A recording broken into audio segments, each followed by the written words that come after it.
Գյուրջան Կասկադ, հասանելի բնակարաններ 65 ամիս մարման ժամկետով։ Շատ հետաքրքիր են այս մեր հանդիպումները, որովհետև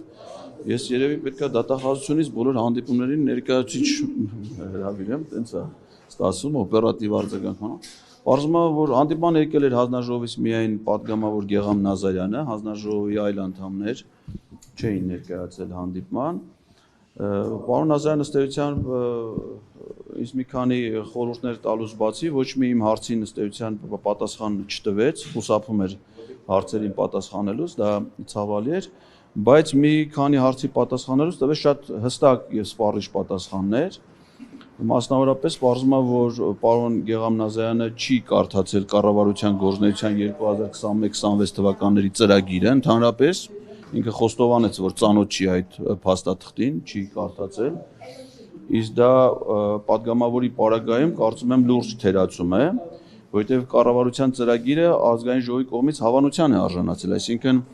պարոն Նազարյանը որպես պատգամավոր չի ծանոթացել մի փաստաթղթի, որը քննարկվել է ազգային ժողովում։ Շատ տարօրինակ արձանագրում էր եւ բացի դրանից պատգամավորը կառավարության գործունեությանը վերահսկելու իր ֆունկցիան իրականացնում է առաջին հերթին հենց ծրագրի դրույթների ուսումնասիրության իմաստով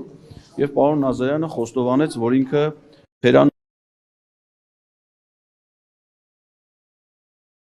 արելու հարցում, այսինքն չի վերահսկում կառավարության գործունեությունը։ Սա չափազանց տարօրինակ է, ես էլ իմ իրավաբան մյուս գործընկերների հետ փորձեն խորհրդակցել հասկանալու համար, թե սա ինչ իրավական հետևանքներ կարող ունենալ, որովհետև պարոն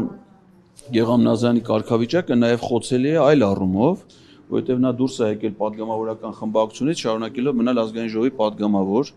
Ճիշտն ասած, ազգային ժողովի կանոնակարգը դա չի արգելում, բայց ընտրական օրենսգրքի կարգավորումների իմաստով նման բան չի կարող լինել, որովհետև նման դեպքերում դա միայն Գեգամ Նազարյանին չի վերաբերում, վերաբերում է նաև մյուս 3 պատգամավորներին, որովհետև այդ դեպքում խախտվում է ազգային ժողովում ընդդիմության առնվազն 1/3-ի ներկայացվածության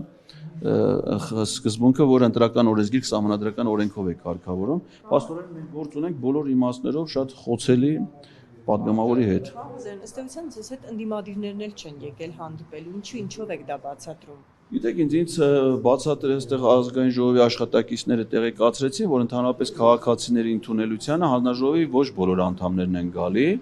Հանձնաժողովներում կա ներքին պայմանավորվածություն հերթապահության ձևով, քանի որ ընդունելությունները ամեն ամիս է, ամեն ընդունելությանը մի պատգամավոր է գալի, այսինքն ոչ թե այսօր հատուկ էր եկել Գեգամ Նազարյանը կամ ԿՊԱ կամ մյուս պատգամավորները հատուկ, այսինքն իրանց հերթնայեղը չեն եկել, այտենց հասկացա, այլ ուղղակի իրենց հերթապահության սկզբունքով, բայց դա չի սահմանափակում մյուս պատգամավորների իրավունքը, որպեսզի իրենք նույնպես ընդունելությանը մասնակցեն, որովհետև խոսքը առանձին պատգամավորների ու քաղաքացի ընդունելություն չի, հանձնաժողովի ընդունել։ Նույնիսկ տրամաբանությունը նշում է, որտեղ նման կարծում եմ, որ կա, ոչ թե չեմ տեսել, այլ պարոն Ռուբինյանի պարագայում դա հայտարարվել է։ Պարոն Ռուբինյանը ուղղակի աշխատակիցների միջոցով տեղեկացրել է, որ միայն ինձ հետ չի ուզում հանդիպել, այսինքն եղել են այդ օրը քաղաքացի, որին ինքը ընդունելության արժանացրել է, ինքը գտնվել է այստեղ եւ միայն ինձ հետ չի ուզել հանդիպել, այսինքն խտրական վերաբերմունքի դրսեւորումը ակնհայտ է։ Եվ ես հաղորդում եմ ներկայացրել հանցագործության մասին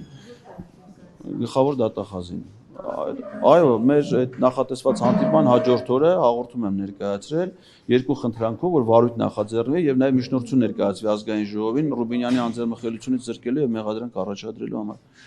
Խտրականություն, քրեական օրենսգրքում կա հոդված խտրական վերաբերմունքի ցուցաբերում, պայմանավորված նաեւ մարդու այլ հայացքներ, այդ թվում քաղաքական հայացքների համար, եւ այդ հոդվածը խստացնող նորմ ունի, որը վերաբերում է պաշտոնատար անձանց կողմից խտրական վերաբերմունքի։ Այլ հանդիպումներ բացի այստեղ եղել են, օրինակ այլ պատգամավորների հետ ընդդիմադիր, ոչ ընդդիմադիր, ձեզ հետ կապի դուրս եկել են։ Նման հանդիպումներ չեն եղել։ Դե ես օգտագործում եմ առայժմ այս ձևաչափը, բայց նաև չեմ բացառում ցանկացածը եւ մենք շատ բաց ենք համագործակցության քննարկումների համար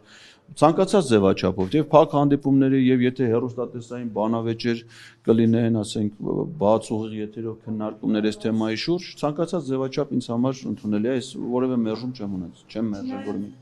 Պարոն Ղազարյան, չնայած որ չեն գալիս հանդիպման, դուք շարունակելու եք էլի գալ ազգային ժողով, թե կդադարեցնեք։ Չէ, ինչ դադարեցնել։ Բայց այդպես հնարավորությունը մարդը ո՞նց կա, ես ո՞նց այդպես հնարավորություն բացտո։ Գերա վաղը հանդիպում ենք, վաղը երկու հանդիպում ա։ Հա, բաղ։ Չէ, իրենք փախնելու տեղ չունեն։ Իրանց մոտով են։ Ոչինչ, գետակվենք, շատ հետաքրքիր չեն, բայց ուրեմն դրանից են խոսում։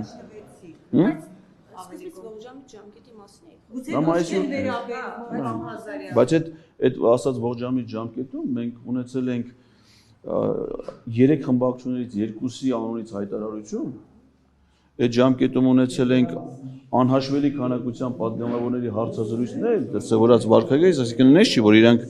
անտեսել են դա, քննարկման առարկա չեն դարձել, չեն որևէ վերաբերմունք չեն արտահայտել, այսինքն մենք ունեցել ենք դրսևորումներ։ Գրաֆիկը մեր վաղը տնտեսական հարցերի մշտական հանձնաժողով ժամը 10-ին, 11-ին ներեցեք եւ ունենք Հակոբ Արշակյան ժամը 14:00-ին։